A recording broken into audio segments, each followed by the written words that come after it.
Napaka-genuine ng message. Let's know yung message mo, bro. Yun. And, hamiyasit. Style. Plano ka bang, surprise? I think, babakuran ko na ulit si Carla. Kasi, bro, na-recognize na siya, bro. Mas Top 7, bro. Top 7. Meron din. Sino? Andun na din si, Sash na. Siya? Yun ang mga ka-level niya, bro. Grabe naman si Carla. Ka-level ang mga bigating Kaya guys, ito, i-request ninyo, interview natin si James sa kung ano yung nararamdaman niya. At kung di pa po kayo nakaka-subscribe, bago ang lahat ay mag-like muna. Mag-like muna ng video nito. Ano ang ginagawa natin, bro? Ganyan. Ano tayo? Yun. Mag-like muna po tayo ng video ito, syempre. Support Papa Jones kung di pa kayo nakaka-subscribe. Mag-marathon muna kayo. Joke, panoorin mo muna. Mag-marathon kayo. Tapos, subscribe. Siyempre. Hello guys, good morning. Good morning po sa lahat. At bro, kanina kasi sa live ko. Yes, bro. Nag-request sila na interviewin daw kita. Wow. Yes. Mga ilan sila, bro? Mga 3.6. 3.6 million? Hindi.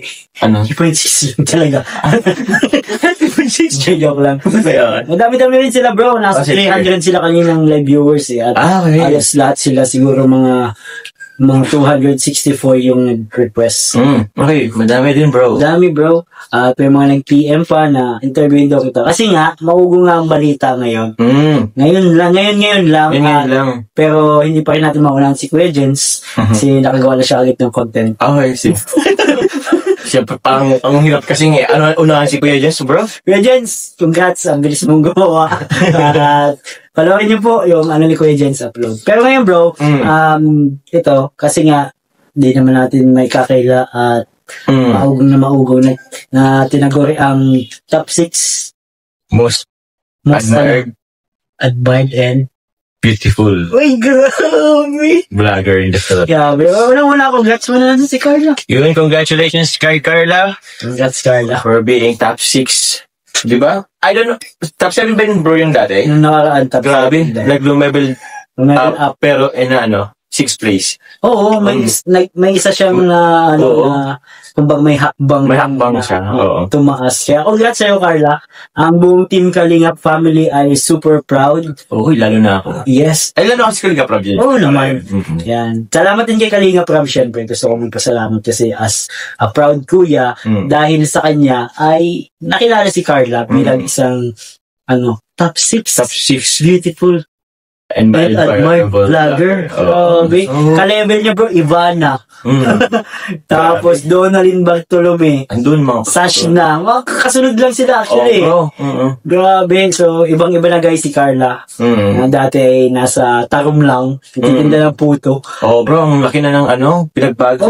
Sobra nakakatuwa at nakaka-proud. In a span of 2 years, or kulang 2 years, grabe ng nangyari, mga acknowledgement, mga ganito, basta sobrang dami na. Kaya proud. Nakakatuwa din po. At thank you din po sa inyo mga viewers, mga supporters na nagmamahal kay Carla. Kung hindi din po dahil sa inyo, hindi rin po makikilala si Carla na bilang sa ganyang achievement na achievements. Achievement na yun, bro, sa murang edad na pero nakilala at siya. At the age of 19, bro, may ganun siyang acknowledgement from Pinoy history or from kumbaga national level, bro. Kung siya mga palaro, bro, pang national na. National level na talaga siya at siyempre dahil sa social media, nagiging worldwide yung kanyang sako. At ito, bro. Yes, bro. Ito na nga. Gusto ng mga viewers malaman. Actually, ako, alam ko naman personally, alam ko na yan. Pero, mga viewers, gusto nilang malaman kung ano daw yung nararamdaman mo doon sa part na yun. Siyempre, proud naman, bro. Nakapag na kumbaga na-recognize po si Carla. Kasi yung recognition niya is recognition na din sa ating lahat. Yes. Ako nga, parang na-recognize na din ako kahit wala ako doon. Kasi, ko yun, alam mo na yun. Di ba? Sishabol na yun. Kaya yun guys, sobrang proud na na-achieve ni Carla yung mga ganun at her young age. Yes. And I hope and I pray na more recognition pa sa kanya sa Team Kalingap. Kasi kay Kalingap Rob, napasama din pala. Siyempre, Kalingap Rob. Top 8 naman si Kalingap Rob. 8 most handsome, bro. Grabe, nasan tayo? Nakalimutan ba nila tayo? I think, bro, sa pinakababa tayo. Pero okay lang yun, bro. Sobrang okay lang yun kasi tawag niyan. Kumbaga, dala-dala na tayo ni Kalinga Prab. Oo. Okay na po kami sa kumakabit sa baba. Agad din na kami hirap. Chill kami, kaya problem. Yun, pero, yun bro. Thank you sa mga, sa Pinoy History. Thank you, Pinoy History. Oo po. And sa lahat po ng mga sumusuporta po kay Carla, sa amin po lahat. Kasi nare-recognize po yung, tawag niyan, yung, tawag niyan, itong mga ganito. Oo. Saka, nakaka-encourage. Naka-encourage bro. Na gumawa pala mga contents, tumulong sa mga nangangailangan. So, salamat Inspiration, bro.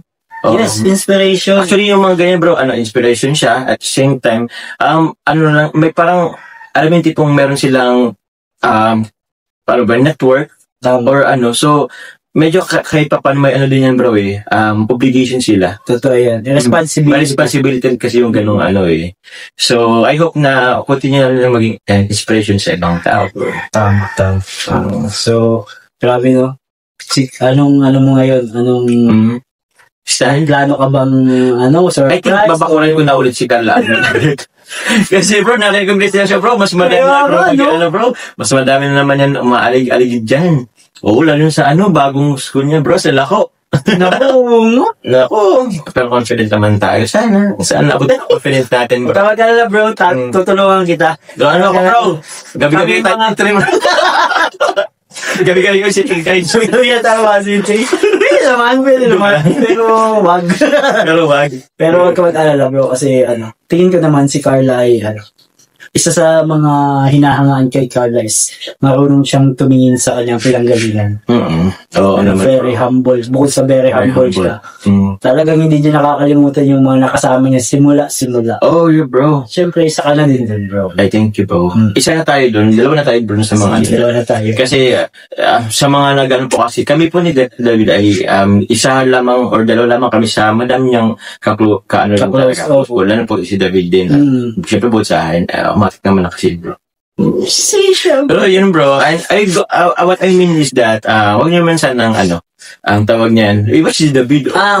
Pero wala, feeling ko naman na wala na. Wala naman na, bro? Bro? Konti na lang. Kasi, yung support mo din kasi, bro, kay Carla, andun. Yes. And baka kasi ibinibigyan ng ibang kulay ng iba. So, just pero sa atin naman, wala naman din. Sa atin, bro, actually, hindi naman sana ako magpaliwanag po. Pero, wala lang. Sure nabanggit ko lang din po.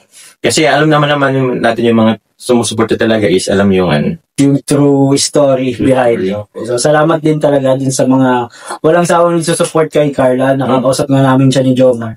Nahihiya na daw siya minsan, no? At sigurado ngayon, nahihiya na naman siya. Kaya, kaya ang plano natin dyan, bro? May plano ka ba na... C3 na lang siguro. Bro, yun na naman yung plano. Yan na lang ang natin. Speaking of C3, shout out po sa Team C3. Ay, shout out Team C3, Salamat.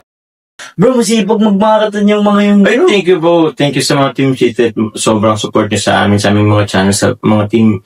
Yun, kay Carla, sa akin, kay Kalinga David, sa Sherry, lalo na. So, looking forward na magkakita-kita tayo soon at sa iba pang mga supporters po. Yes po. Salamat po sa inyo, guys.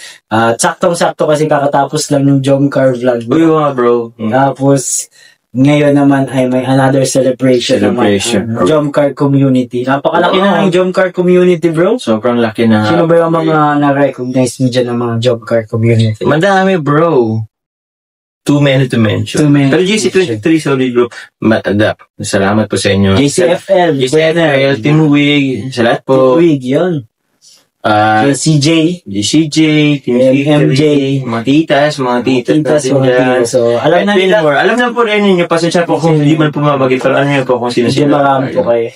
Opo. So, ayun guys, siguro, yun lang siguro ang nais nating malaman. Tungkol kay Kalingap Jomar, na kung anong kanyang say dun sa award kay Carla. Naka-proud bro. Kasi naka-proud talaga siya.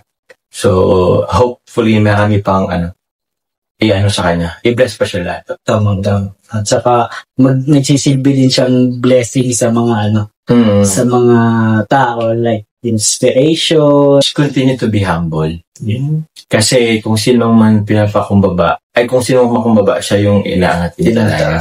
Look at right now, na-recognize ka. So, I hope na i-continue pagiging humble mo and always, ano lang, tawag yan, always be grateful and thankful. And yun, sana saan man ka man makarating, ayun, huwag mo kalimutan yung mga taong nakapaligid sa iyo na patuloy sumusuporta sa iyo. Yun. And always, syempre, be thankful and always pray to God. To ask for His guidance. O kasi sa ano ngayon bro, I mean, sa mundo niya ngayon, Yes. medyo mahirap talaga. Totoo. So always seek God, continue to ask His guidance. And yun lang po. Yun. Let's know you. Napaka-genuine ng message. Let's know yung message mo, bro. Yun. And hamaya sit.